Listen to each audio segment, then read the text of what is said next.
Sister Deborah ẹ kalẹ̀ ṣé àríra rí àríra rí bàtà sọ̀rọ̀ lórí fóònù ṣé ẹ bínú sí mi abẹ́ ti bínú now kí làwọn question yìí ojú yín lé ẹ̀ tí ẹ̀ rẹ́rìn díẹ̀ pàápàá báwa àjàgà ẹ̀rù sì bà mí.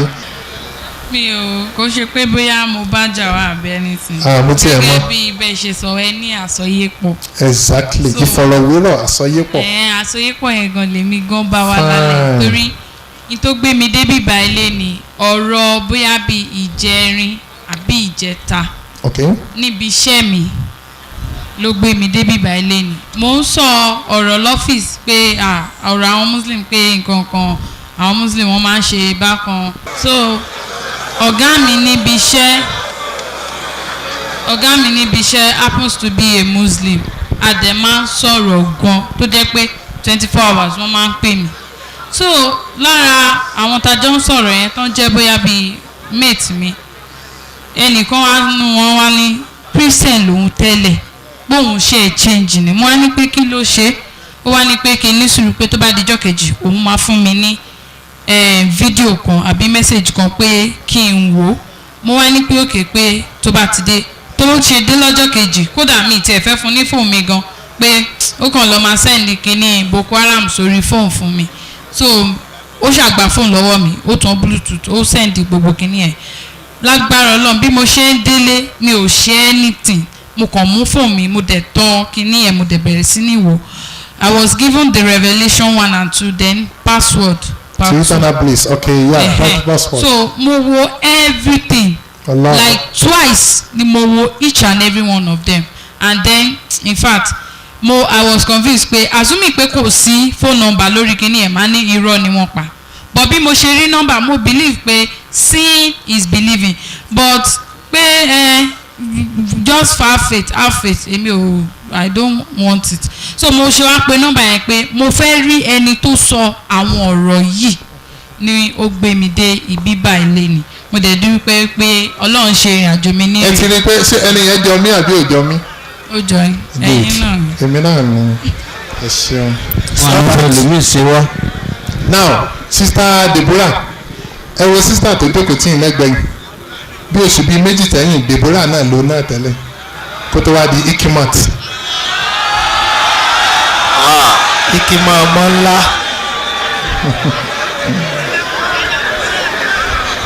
Deborah ní tẹ́lẹ̀ ó ti wá di ikimat báyìí.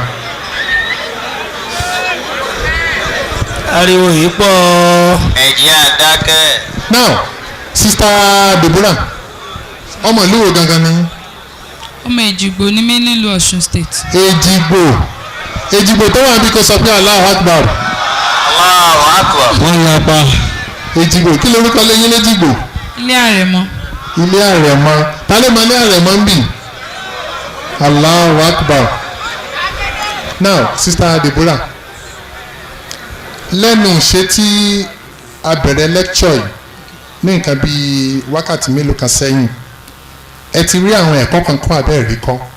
mo rí àwọn ẹ̀kọ́ kankan then mo notice pé intenso ó já sí òtítọ́ but èmi ní a lot of ìbéèrè because my nuclear family even my extended family were all Muslims and the only Muslim tí mo mọ̀ pé sì ṣẹ́kù láàrin wa is the firstborn of my grandmother. She's an Alaja. gbogbo àwọn yòókù ti di Christian. everybody ti di Christian. ok ọ̀ya àwọn ìbéèrè yín one by one. ok ìbéèrè mi lákọ̀ọ́kọ́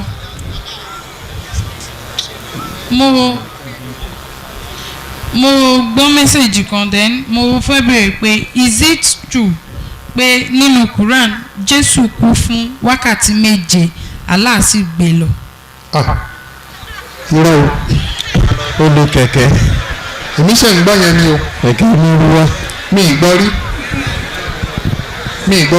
gbọ́ rí Jésù kú fún wákàtí kò kú pàápàá kò tiẹ̀ tọ́ kúrò bọ̀tí tá a mọ̀ ní pé báwo ló fa ọlọ́run ilé. a gbé e lọ sókè ní. ọ̀kan náà sísan ni akiman torí ọlọ́run ọba ọlọ́run powerful gan ọlọ́run ò jẹ́ kó tọ́ ikú yẹn wò ọlọ́run ò jẹ́ kí wọ́n kàn má gbélébù ọlọ́run ò jẹ́ kí wọ́n pa ọlọ́run ò jẹ́ kó suffer the ignominious death on the cross torí pé Jésù kì í ṣe ẹni ègún Ọlọ́run ẹni tá a bá ti kàn má gbélébù ẹni ègún Ọlọ́run ni the book of Deuteronomy 21:23 ó lẹ́ni tá a bá kàn má gbélébù ẹni ègún Ọlọ́run ni àwa mùsùlùmí gbà pé kì í ṣe ẹni ègún Ọlọ́run torí pé Quran sọ wípé a jẹ́ kí wọ́n kàn Jésù má gbélébù a jẹ́ kí wọ́n pa àwa aláàgbé lọ sókè. nísinsìnyí là ń lé mi jáde kúrò láyé. òun náà wá sọ tó jọ ọ́nù Bíbélì ó ní nísinsìnyí á gbé mi jáde kúrò láyé. à á gbé mi lọ sí ọ̀dọ̀ rẹ̀. ó ń ṣe eléyìí. Jésù ń sọ eléyìí. ó ń ṣàlàyé irú kú ó tí ṣe yóò kù. àpẹẹrẹ irú kú tí yóò kù. bí Mósè ṣe gbé ejò sókè bí ní Mósè ṣe aginjù gbé ejò sókè ní aginjù. bẹ́ẹ̀ gẹ́gẹ́ ni a ṣe gbé ọmọ ènìyàn sókè láyé. báwo rẹ fọ ilé Ọlọ́run gbé lọ sókè ni. mo fẹ́ nínú Quran Surah 46:9. Quran 46:9 wọ́n ànábì ló wọ̀n ọ̀nà. Good. mo ṣe bẹ́ẹ̀ ní bóyá nǹkan bí mi ó wà bẹ́ẹ̀. Where Muhammad said, I don't know what will be my lot on the judgment day. ṣe rí àwọn tó sọ yẹn tí wọ́n bá ń wá ẹni èṣù àwọn ni torí pé ó ti bà àwọn èèyàn láyé jẹ́ gan tó pọ̀ nítorí wà báyìí kì í ṣe tó wà ní Quran nìyẹn o ọ̀ya ẹ bá ń ṣí Quran. say ẹ máa wo bó ṣe wà ní Quran ni o in táwọn ká jáde in tí wọ́n kọ́ yẹn lóòótọ́ ni táwọn Christian máa ń kà jáde pé wọ́n kọ against Islam ni in tó sọ ni pé wọ́n ní ànábì ní ohun ọmọ tí ó ṣẹlẹ̀ sóhun tó bá dijọ́ gbèǹde àlìkí àmọ́ bóyá náà ni o bóyá àlìjánnà ni o kò dẹ̀ rí bẹ́ẹ̀ ẹ wo tó wà ní Quran 46:9 ẹ jápẹ́ jájọ wo say ọlọ́ọ̀ni ìrì ànábì ẹ máa wo ìrì ànábì sọ. o Muhammad. O Muhammad. I am not a new thing among the messengers. I am not a new bringer of any ideology. Èmi ò ń ṣe aládàádálẹ̀ nínú àwọn òjíṣẹ́ Ọlọ́run. I am not the first messenger. Èmi ò ń ṣe òpùrọ́ èmi kọ́ ni ẹni àkọ́kọ́ nínú àwọn òjíṣẹ́ Ọlọ́run. Nor do I know what will be done with me. Exactly. Àwọn èèyàn ń bi ànábì léèrè àwọn ìbéèrè tó lágbára. Ọlọ́run wá fẹ́ kí ànábì máa ṣàlẹ̀ fún wọn pé ìwọ yìí gangan ò yìí sọ Ọlọ́run ò yìí ṣe áńgẹ́lì níta bá ní ó máa rí bẹ́ẹ̀ kó máa ṣẹlẹ̀ sí ẹ ní ó máa ṣẹlẹ̀ sí ẹ níta bá ní ó máa jẹ́ bẹ́ẹ̀ lórí ẹ náà ní ó máa jẹ́ bẹ́ẹ̀ Ọlọ́run ní agbára gbogbo agbára wà kì í sọmọ ẹ̀dá ènìyàn wọ́n á máa sọ fún ẹ pé èrè ànábì ìwọ gan ò mọ nǹkan tó lè ṣẹlẹ̀ sí ẹ. all with you. all with you. I only follow what is revealed. I only humility. I only follow what is revealed to me. I only follow kílótùkù. And I am but a plain warner. I am but a plain warner. Olùkìlọ̀ lásán lèmi wọ̀n jẹ́ nǹkan kan. Statement yẹn bí ànábì wa ti sọ ó wà nù bíbélì náà submissively náà Jésù agree in the book of John chapter 5:30 ẹ̀gbọ́n tí Jésù sọ ni. èmi kò lè ṣe ohun kankan fún ara mi. Jésù lèmi náà tẹ́ rí mo kọ́pì ànábì Muhammad sárasára kò lè ṣe kankan fún rẹ̀ ìtọ́lọ́ba ni ó máa ṣẹlẹ̀ sí ni ó máa ṣẹlẹ̀ sí Jésù náà ni èmi Jésù tẹ́ rí òun ò lè ṣe nǹkan kan fúnra mi o mi ì lè dá nǹkan kan ṣe ní John chapter 8:28 ó ní by my own power I can't do anything ní New World Translation NWT ìyẹn ní Jésù ní by my own initiatives I can't do anything mi ì lè dá nǹkan kan ṣe gbogbo ọmọ ẹ̀dẹ́ ènìyàn pátá kò sẹ́ni tó lè dá nǹkan kan ṣe àtàwọn ànábì Ọlọ́run àfi tọ́lọ́ba ní kó máa ṣẹlẹ̀ sí wọn wọn à ní mọ̀ kọ̀kọ̀ Ọlọ́run nìkan ló ní mọ̀ kọ̀kọ̀ wọn àmọ́ tí ó máa ṣẹlẹ̀ wájú Ọlọ́run nìkan ló máa tó ń ṣẹlẹ̀ wájú wọn àmọ́ ọ̀pọ̀lọpọ̀ nǹkan ni ó máa ṣẹlẹ̀ tó bá bi ànábì léèrè ànábì ò mọ̀ wọ́n bí léèrè pé ńgbà wo la yóò parẹ́ ànábì ní ìnámà pé àsìkò tá yóò parẹ́ Ọlọ́run bá nìkan ló mọ̀ wọ́n bi Jésù náà léèrè ṣé Jésù mọ̀ ní Matthew 24:36 Jésù ní ti wákàtí náà. èmi kò mọ̀. èmi Jésù ò mọ̀ o. bí tilẹ̀ ṣe àwọn áńgẹ́lì yẹn o. àwọn áńgẹ́lì ò mọ̀. kò sí ẹni tí ò mọ̀. kò sí ẹnikẹ́ni tí ò mọ̀. àfọlọ́ nìkan. nígbà náà ní ìyá àwọn ọmọ Sébédè kọ́ àwọn ọmọ rẹ̀. ní Matthew chapter 20:20 obìnrin kan bi Jésù léèrè pé rẹ Jésù wo àwọn ọmọ mi James and John. ó bẹ́ẹ̀. dákun báwo làwọn méjèèjì ó ṣe wọ ó sì fẹ́ ọ̀kan lọ́wọ́ rẹ̀. ó sì bí pé kí ni ìwọ fẹ́. ó sì wí fún pé request ni the mother of sons of Zebedee. jẹ́ kí àwọn ọmọ mi méjèèjì James and John ọ̀kan ní ọwọ́ ọ̀tún rẹ̀ èkejì ní ọwọ́ òsì. ọ̀kan ní ọwọ́ òsì rẹ̀ ní ìjọba rẹ̀. very good. ṣùgbọ́n Jésù wá wò Jésù dá lóhùn. ó sì wí pé ẹ̀yin kò mọ ohun tí ẹ̀yin ń béèrè. màmá sórí ẹ pé báyìí o ò mọ nǹkan tó ń béèrè ẹ̀yin lè mu nínú ago tí èmi ó mu àti kí a fi bamtísì yín ohun tí a fi bamtísì mi. Wọ́n sì wí fún un pé àwa lè ṣe é. Ó sì wí fún wọn pé Jésù wá declare fún wọn pé lóòótọ́ ẹ̀yin yóò mu nínú ago mi. Gbogbo yìí ẹ lè ṣe o. Àti nínú bamtísì tí a fi bamtísì. Bẹ́ẹ̀ ni ò parọ́. Ṣùgbọ́n bọ́ǹbù lélẹ̀ Jésù ní but. láti jókòó ní ọwọ́ ọ̀tún àti ní ọwọ́ òsì mi. Àwọn ọmọ rẹ kan wọ àlìjánà kíkan wá jókòó lọ́pọ̀ tó kéde jókòó lọ́pọ̀ òsì. Kì í ṣe ti èmi láti fi fún ni. Yéè kì í ṣe tèmi Jésù láti fi fún ni. Bí kò ṣe fún kìkì àwọn tí bàbá mi ti pa léṣe lẹ̀ fún. Ẹ bá ń gbé títóbi fọlọ́. Allah. Sister Deborah ó clear bí ó clear.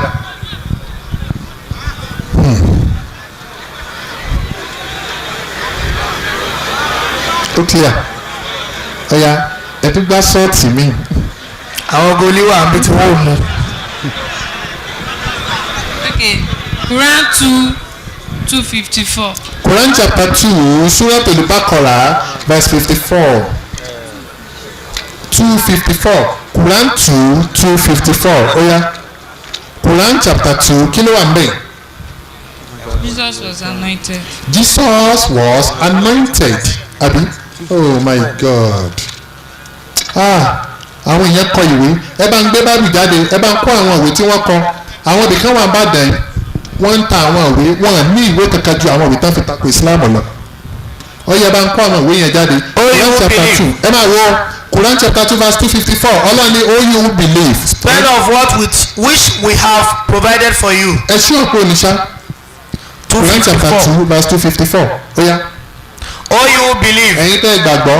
Spend of what which we have provided for you. Before a day comes when there will be no bargaining. Bẹ́ẹ̀ni. Nor friendship. Nor intercession. And it is the believers. It is the disbelievers who are zalimun, the wrongdoers. Kò sí mẹ́. Abẹ́ ìṣíkọ́.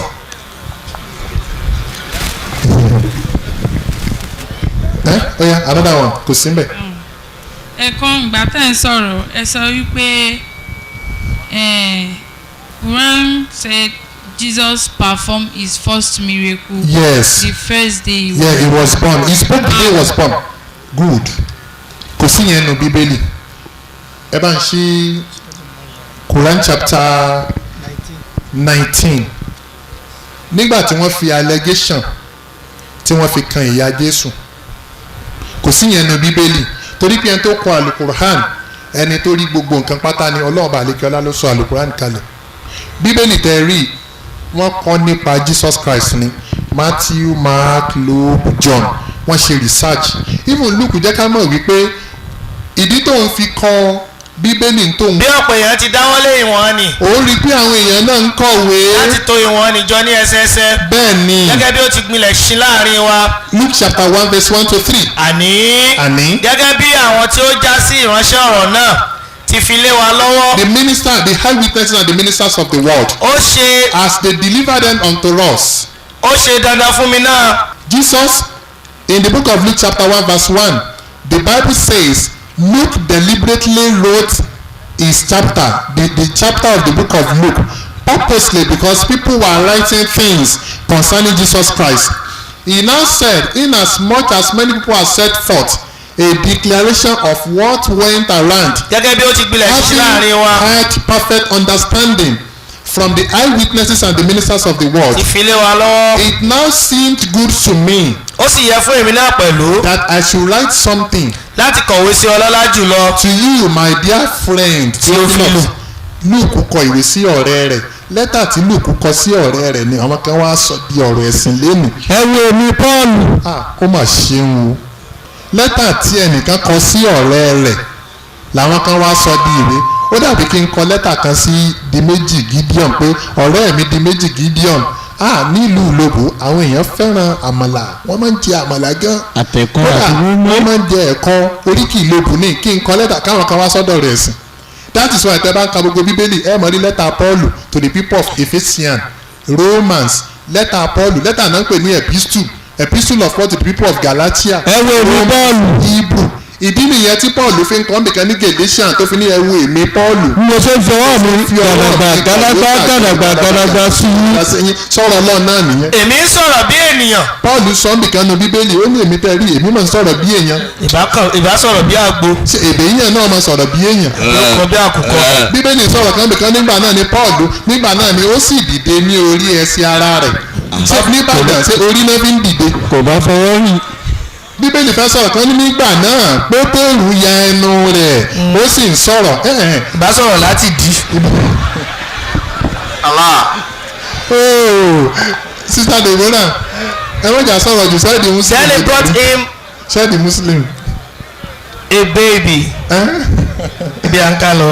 ẹ wo to our ẹgbẹ́ people kẹsàn yín now. carry him they said oh Mariam. ẹ máa wo first miracle tí Jésù kọ́ ṣe ni pé nínú Quran ọjọ́ tí wọ́n bí báyìí nígbà tó fẹ́ máa fi allegation kan Mariam ọmọ ọwọ́ ọmọ òòjọ́ ẹgbọ́n tó sọ. Indeed you have brought a mighty thing. àwọn èèyàn ń àtàkì màmá Jésù pé níbo ló ti rọ́mọ you have done something very grievous. O sister of Aaron your father was not a man. Abdulhakeem kò sásìkò wọ́n wá ń fi allegation kan ibi tó ti fi allegation kan. Then he pointed to him. Then they he said, pointed to him. How can we talk to one who is a child in the cradle? tí wọ́n ṣe ń fi allegation kan ìyá Jésù Quran mọ̀ dá o Quran is beautiful Quran is wonderful Quran is superb Quran is complete Quran is rich Quran is standard Quran is executive oh my God ó wá nàka sí ọmọ yẹn ẹ lè rélè nu Bíbélì níbo táwọn ń pa Jésù kan tó bí Jésù nígbà Jésù wá ṣebí wọ́n bẹ̀ gbogbo nǹkan kan pa Jésù nígbà Jésù dàgbà tàntàn mọ́ ni eléyìí sọ nípa àgbà tí wọ́n bí the day he was born the first day he was born Mary àwa nàka sí Jésù báyìí ẹ̀gbọ́n tí Jésù sọ ni àwọn yẹn wọ́n béèrè pé kí ni ṣe Mary àná ká máa bí ọ léèrè ọmọ òòjọ́ tí ò lè sọ̀rọ̀. And Jesus said. Allahu Akbar Jésù bá yẹ ẹnu ẹ Jésù bá sọ̀rọ̀. Verily I am a slave of Allah. ọ̀rọ̀ àkọ́kọ́ tí Jésù kọ́kọ́ yanu sọ́nu ìní abudu.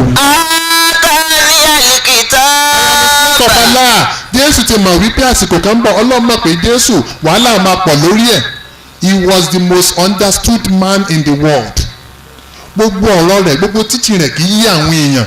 ẹ̀gbọ́n tó ṣẹlẹ̀ ńjọ́ kan ni Jésù ń lọ báyìí ó ń lọ báyìí ó wá bẹ̀rẹ̀ sí bú àwọn èèyàn ó wá ńlá ẹni tó bá ní Jésù sọ̀rọ̀ bí lórí kò mọ Bíbélì ẹ lọ gbogbo Matthew chapter 23 èpè ní Jésù ń sẹ́ gbogbo Luke chapter 11 èpè ní ń sẹ́ woe unto you tá a máa sọ pé woe unto you èpè ní èpè ní fún yín èpè ní fún yín èpè ní mo fẹ́ dàbí Jésù bàbá mímọ́ nínú wà pẹ̀lẹ́ kò sẹ́yìn gbọ́dọ̀ bínú lẹ́nu ọmọ Bíbélì tó bá ń kọ orin bẹ́ẹ̀ ni èpè ní Jésù ń sẹ́ woe unto you Jésù wá ń bú àwọn èèyàn woe unto you woe unto you àwọn lawyers gbogbo lọ́yà tó bá wọn bí kó má bínú wọ́n wá sara wọn jẹ wọ́n lọ bá lọ́yà wọ́n lọ bá Jésù wọ́n ní rẹ̀ Jésù a rí i pé òun bú àwọn Pharisees and Sadducees àwọn lawyers ṣé mọ́ tà wá o a mọ̀ pé ò bú àwa o Jésù ní who are you wọ́n ní we are lawyers Jésù ní kò ní dá fẹ́yìn náà it is in the Bible challenge me on it ó ní woe unto you now Jésù wá ń bú àwọn èèyàn wàhálà pọ̀ lórí Jésù wọ́n mọ̀ pé Ọlọ́run mọ̀ pé a stage will come wọ́n sọ Jésù di ọmọ a stage will come Jésù ó di Ọlọ́run wọ́n mọ̀ pé lọ́lọ́ àti wọ́n á rí ní ìtìrẹ́ tán sọ pé Jésù gan ju Ọlọ́run lọ ní ibi tí Abdulfatai ti gba Islam Jésù akọ̀wé ní poliki mo bí sísà kan léèrè mo níta ló tóbi jù ní Jésù àtọ́lọ́ kí ló wí ó ní Jésù tóbi jù Ọlọ́run lọ eléyìí tí mo ń sọ ìbínú Ọlọ́run kó máa bá òpùrọ́ ní òkè aráta lákùrẹ́ ní 1999 ó ní Jésù tóbi ju Ọlọ́run lọ mo wá rò báyìí pé Ọlọ́run bàbá sàfẹ́ pa gbogbo wa rẹ́ ń bì jáwé òkú ládùúgbò iná má bínú o now ẹ wá wo láàrin Jesus spoke the day he was born ó ní I am a slave of Allah I am a servant of Allah ẹrú Ọlọ́run ni mí. He has given me a scripture. Ọlọ́run ti fún mi ní scripture. and made me a prophet. and Allah has made me a prophet. and he had blessed me. and he has blessed me. whosoever I be. and enjoy me sola. and enjoy me ó pa mí láṣà pé kí mi náà máa kírun àti Jésù náà ń kírun àti Jésù náà forí balẹ̀ in Matthew chapter 20 verse 39. Jésù lọ síwájú díẹ̀. Jésù lọ síwájú díẹ̀. ó sì dojúbolẹ̀. ó sì ń ó sì ń sin gbàdúrà. Ọlọ́run ta ló fẹ́ fi tiẹ̀ jọ òun náà sin Ọlọ́run ṣé Ọlọ́run tún lè máa sin Ọlọ́run ní Luke chapter 6 verse 12 when Jesus went on a mountain for a whole night láti lọ gbàdúrà he was praying to God. If Jesus Christ were God, which God was he praying to? èmi ń gòkè lọ sí ọ̀dọ̀ bàbá mi. I am going to my father. nítorí bàbá mi in the book tóbi of John jù mí chapter lọ. 14 verse 20 because my father is greater than I. ọmọ tí ó lè tóbi jù bàbá ẹ lọ. John chapter 17 verse 3. ìyá ẹni pẹ́ Jésù fún gbọ́ èyí sókè báwọn ní this is eternal kí life wọn kí ó lè mọ̀ that they may know you. ìwọ nìkan ni ọlọ́run òtítọ́. Jésù ń pe ẹnìkan ní ọlọ́run òtítọ́ ó mọ̀ pé àsìkò kan bọ̀ tí wọ́n mú àwọn ọlọ́run fẹ́ẹ̀kì ọlọ́run counterfeit wọ́n wá ní ìwọ nìkan ọlọ́run Allah ní ọlọ́run òtítọ́ àti èmi Jesus Christ ẹni tí ìwọ rán. ìránṣẹ́ ọlọ́run I am a slave of Allah servant of Allah bíbélì ló sọ John 17 verse 3 so miracle yẹn Jesus spoke the day he was born inú àlùkùránì nìkan ló wà kọ́lọ́ ọba kó mọ́ ṣì wá lọ́nà. àmín.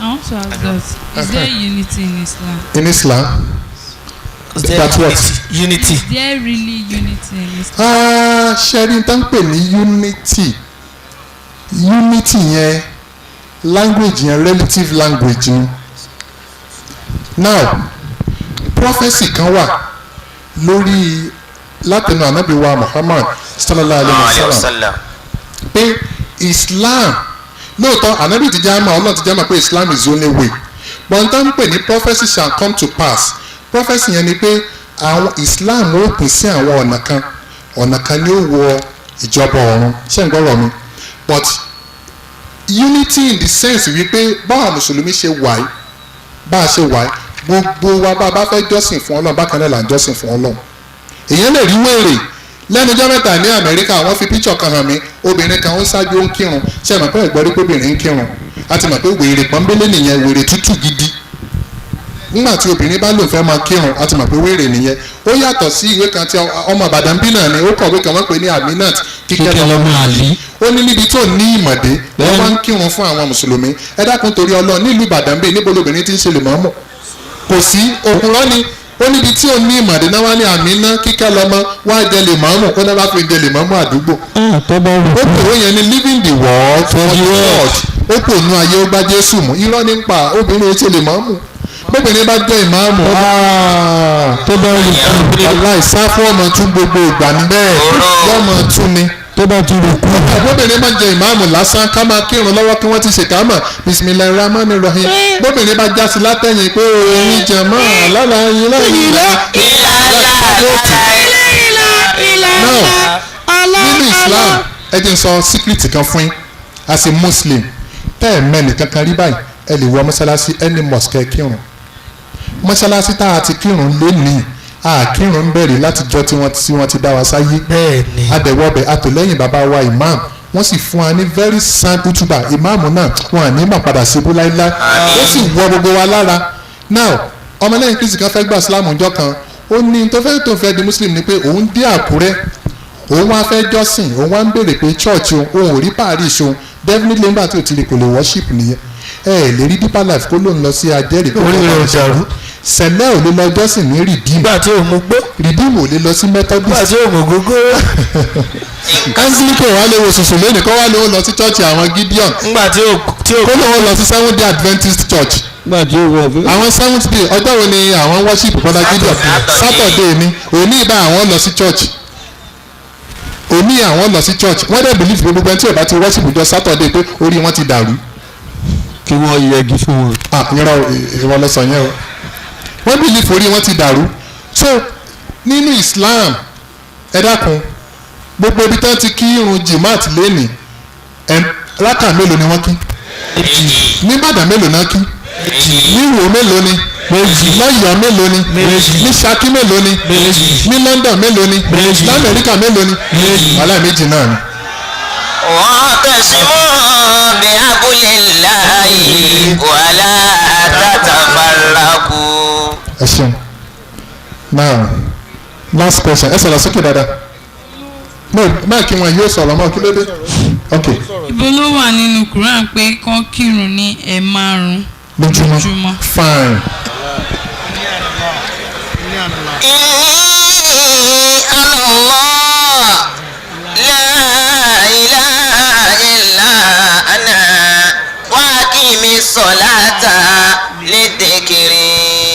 Sister Deborah ṣe rí ohun tó wà nínú Islam pọ̀ ṣe rí Quran tẹ rí ṣòní.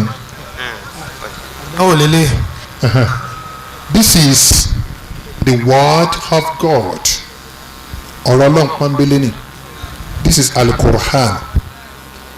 No, ṣé Quran wọ́n kọ́ sí lára ó ní the noble Quran. wa nunazzilu minal Qur'an ma huwa shifaa'un wa rahmatun. ṣé wá rí eléyìí transliteration ni Arabic ni al-Qur'an ni Arabiya èdè tá a sọ kalẹ̀ ni but fún àwọn tí ò tí ì mọ èdè Lárúbáwá English ni tó lè guide wa tó lè kọ́ wa sọ́nà.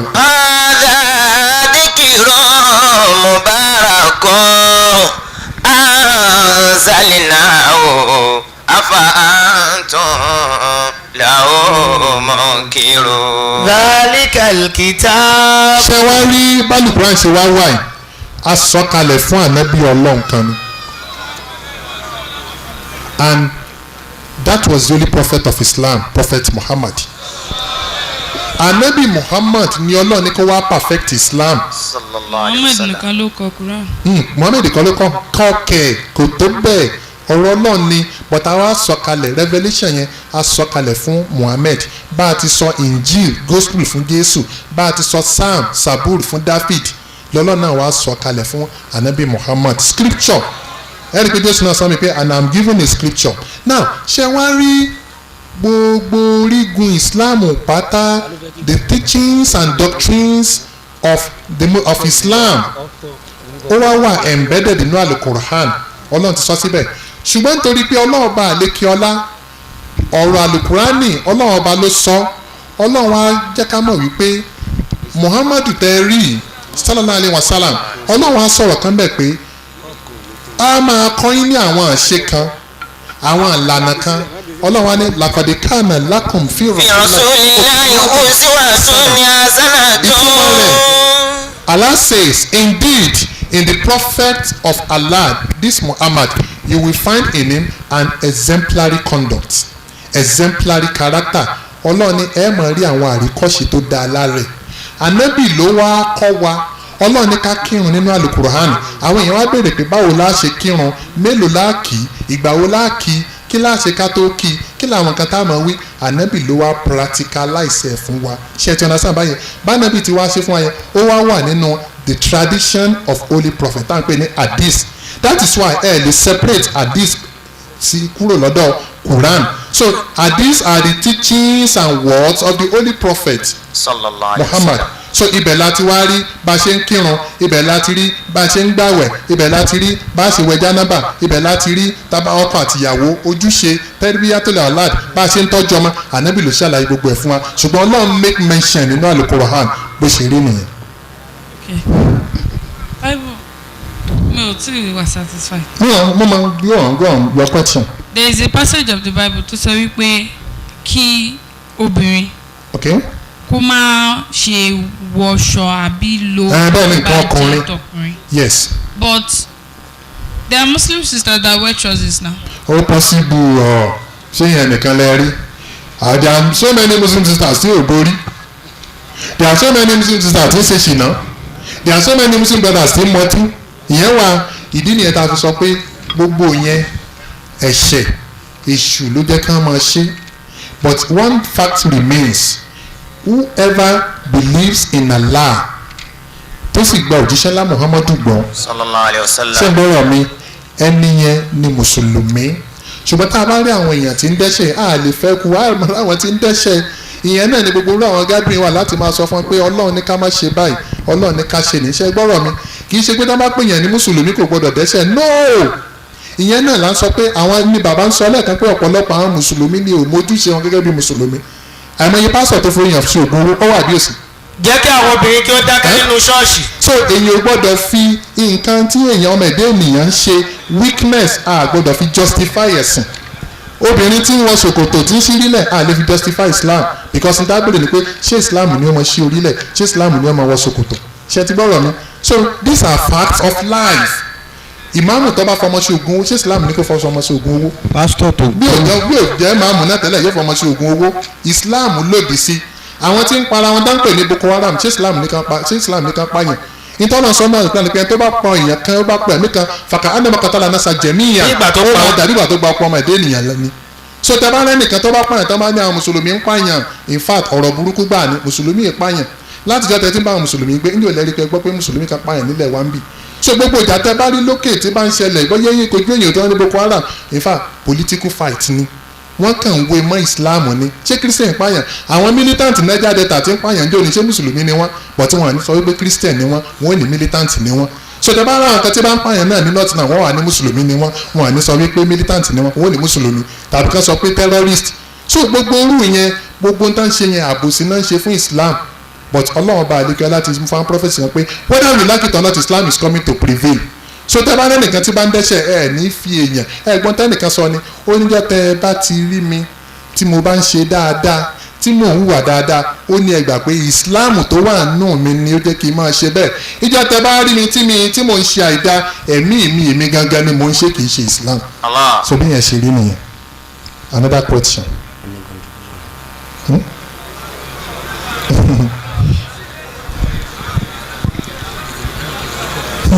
akimi salata liduluki shamusi ila gosaki lai. àwọn idols tó wà ní Mecca nǹkan. àwọn idols idols tó wà ní Mecca 365. very good gbogbo ẹ̀ ní anabi Muhammad ti parẹ́. báwo. ó ti clear rẹ̀ ẹ̀ bẹ́ẹ̀ bá dé Mecca ní sẹ́yìn ní báíbẹ́ẹ̀lì ń bẹ̀ kò sí sèǹtẹ́jọ́ anabi ti Islam ti clear gbogbo ẹ̀ ntí anabi pèpè sí ni pé that we should worship only one God. Qul ya ayyuhal kafirun. ṣe rí gbogbo àwọn kátà ẹ̀kọ́ yìí gbogbo èmi ni idol ni Allah is one of the three àwọn tó kọ ìwé ni ẹ wo ìwé yìí wọ́n pè ní sharing your faith with a Muslim wọ́n kọ́ against Islam gbogbo ohun tí ẹ̀ ń béèrè gan èyí tó kọ́ níbi wà náà wé ẹ sọ pé wà ẹ wo ilé wọ́n ní unveiling Islam wọ́n máa kọ ìwé yìí against Islam tẹ́ ẹ bá kàdá tó kéde sálẹ̀ àṣà analysis ẹ̀ fún irọ́ rárá ló wà bẹ́ẹ̀ ẹ̀rú ń bá àwọn èèyàn lẹ́nu torí pé wọ́n ní pé Islam is conquering the world kò ní mélòó kò ní méjì ẹ wo ilé wọ́n ní Islam rising the never ending jihad against Christian